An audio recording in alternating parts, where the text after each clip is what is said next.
The student practice presents one of the most crucial parts into the higher education of a student. Throughout it, the student can implement its theoretical knowledge into practice.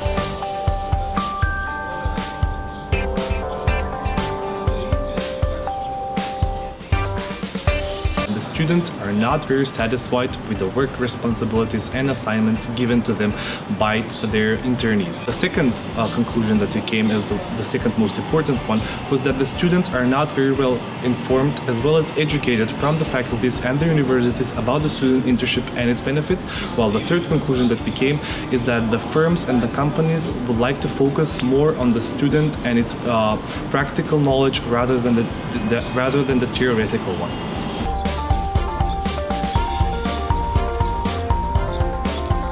We believe that these problems should be addressed by the main stakeholders because of the importance of the education of the student as well as their future success at the labor market.